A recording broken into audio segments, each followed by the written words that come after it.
Why has Liam Manning decided to leave Bristol City to join Norwich City? In this video, we are going to unpack all those reasons why, as well as who City could look to bring in as a replacement. To start off with, let's look at Norwich. Norwich are a side of a Category 1 academy, Premier League level training facility, owned by new rich American owners, as well as run by the ambitious 37-year-old Ben Napper. They've recently just sacked Johannes Hofforup after finishing 13th in the Championship. We have a good young squad, including players like Jacob Wright, Lucian Mahovo, Liam Gibbs, Ante Krenak, and Fisher, who are all under the age of 22.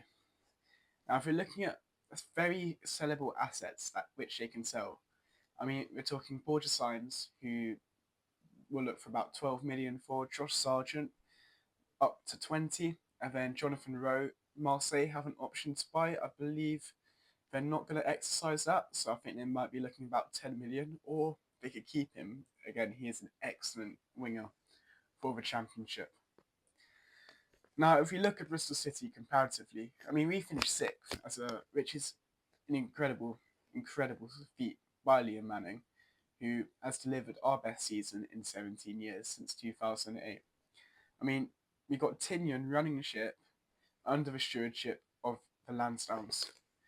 Now, John Lansdown and Steve Lansdown are richer than Norwich owners. They're actually, I believe, fourth richest in the division for owners, which does not speak volumes, really, given our current transfer budget. And that's a real reason why Manning is leaving. He doesn't feel he's being backed. He's delivered us sixth place. And as fans, I think we can all agree we are four quality players away from actually making proper, serious push for promotion. Now, if I was to look at City, we have some very good Championship players in McNally, Knight, Bird, Sykes, and even Twine on his day, who Manning did bring in, who obviously worked with him at MK Dons. But we did only achieve 67 points, which it's not normally good enough for the playoffs. Normally you're looking at about 72 to 74 points for the playoffs. 67 this is definitely an anomaly of a season, and that is a slight concern, particularly some of these games where we did edge them quite scrappily with a bit of luck on our side. But again, we are better than 18 other teams in the division, so it's a really interesting one. So that's really my notes here. The academy players in our squad, we got four. There's a Campering, Max O'Leary, Sam Bell, and me, I remind myself, Zach Viner. Those are four very solid Championship players through the academy. But Norwich City, through the academy, they're producing the likes of Jonathan Rowe, Adam Ida, Mehmeti was there briefly, but obviously got released. But Josh Murphy, Jacob Murphy came through there, Jamal Lewis, Omar Babadeli. These are all players that have progressed through the Norwich City academy. If we look at City, the players have that. The two big ones recently are Semenyo and Alex Scott. Alex Scott we picked up from Guernsey at 16. Semenyo from SGS College, I think about 17. They've not come through the ranks. Obviously, there are products from the academy. They haven't come through from under 8s, from under 12s. They've jumped in, us 18s. So there is a difference in the academy setup. I think the real three examples, though, of players who have come directly through, all the way through, are Lloyd Kelly, obviously Juventus, I know from Newcastle, Joe Bryan, and Bobby Reid. Now, I think for Liam Manning, he's going to look at it and go, Norwich City are a bigger club. I mean, that is a fact. I think all our City fans can accept that. But it's their budget. I think the money, the financial factor, is a real big pull factor for Liam Manning. I think at City, obviously we did have the issues in the past after a few years back, actually, about 2 years back, with all that PSR having to chop down the budget, and the likes of Scott and Semenyo, those sales have really saved us and actually allowed us to reinvest and build a stronger squad. But I think the concern is that was due to overspending, and we didn't capitalise on that spending, and ultimately I think we came 19th one year and have had to completely rebuild. And that is a Lansdowne's concern now, why they're not investing that much money. Norwich, however, are side looking to get back to the Premier League as soon as possible with their facilities. I mean, with the whole setup at the club, it is a Premier League ready club. I mean, they've proven it. They've been in it multiple times very recently. Bristol City, we have sold 16,000 season tickets, and it is a real shame for those 16,000 people to see the manager go because it leaves unwavering uncertainty really around the club. I think everyone's a bit skeptical now as can we reach the same heights as before as we did under Manning? I think we can, but we have to get the right appointment spot on. Now, another pull factor for Liam Manning to go to Norwich is obviously there's quite a bit of sentiment attached. He is from the area. He used to have a season ticket at Norwich and used to play in their academy. There are talks of him being an Ipswich fan, but it looks he is a Man United fan. His family do live in Norwich, and he's obviously a local Norfolk boy, so I can see that being a major pull factor, and it is a big reason he is going. Now, if we do look at Manning's time at City, I think goals per match, we were 8th with 1.3.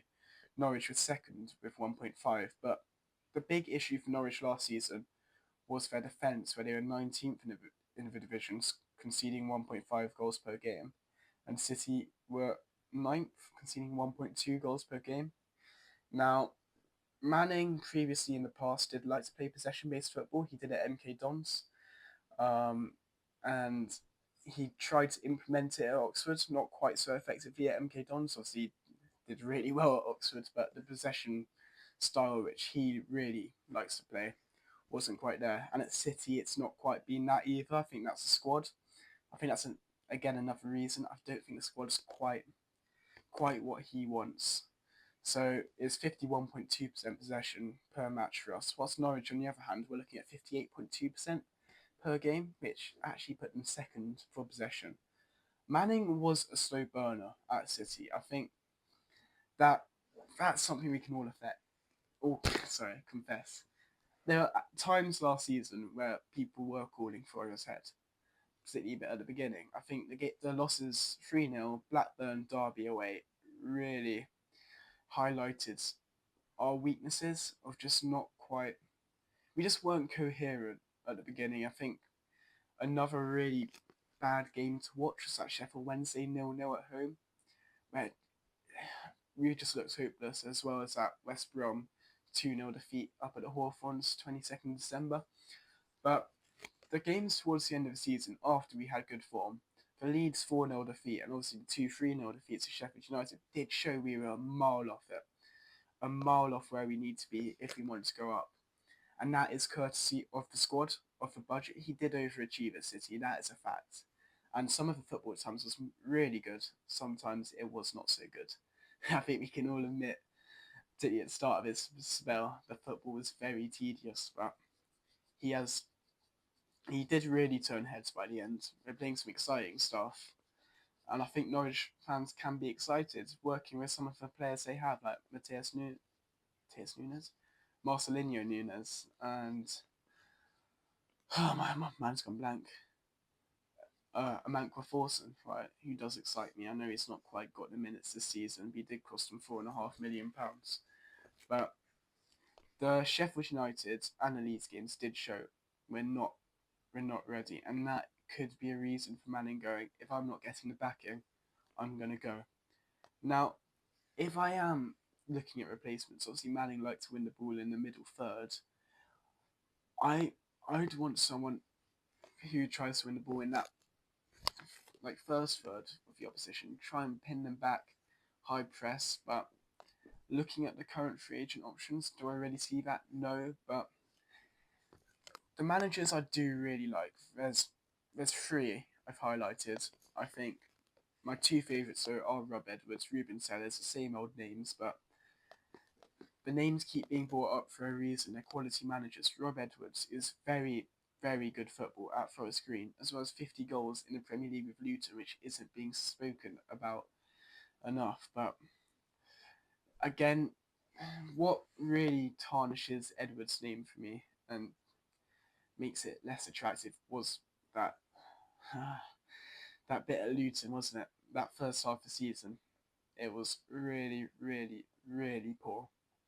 Ultimately, he is the main reason he got them relegated because Bloomfield did really turn the ship around. But he is adaptable. He proved that at Luton. He's gone to a club with a set philosophy, not what he wants to play, but he's really just gone and completely embraced that philosophy, got them promoted, and ultimately, what he's done for Luton, like it'll go down in their history. He is a legend and he's a great manager. We can all agree on that. Ruben Sellers, on the other hand, is a manager who does linger a bit more doubt, mainly because he's not got that much experience, and he did get sacked from Hull recently. But what was interesting at Hull is they're the 14th best team in the league since he came in, and he is a manager on the up. He's very highly rated at Southampton. So when he was there, so I'm very excited about him if he does come in, because I do think he's a very neat tactician. But Skabala is another manager I have highlighted. He's worked with tight budget at Lincoln. He's big on the counter press and a quick transition, so he'd be very interesting. But compensation, yeah, we're getting about 1.7 million, I believe, now for Manning. The reported 800,000 was wide of a mark apparently, but I just prefer the likes of Rob Edwards and Ruben Sellers on a free. Managers I've seen mentioned as well, Tom Cleverley. No, the football's not there. He's very much a manager, I think, for a rebuild. We're not in a rebuild. We're looking to propel. Steve Cooper, I think, is out of our reach. He's still getting paid by Leicester.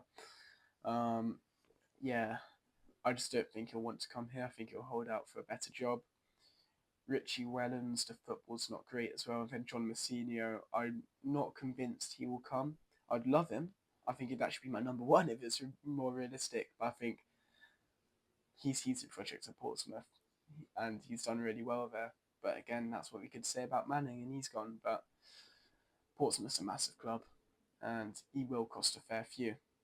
Now, I really hope you all enjoyed that just quick roundup on the whole Manning situation, my thoughts, and just a lot of statistics going into it.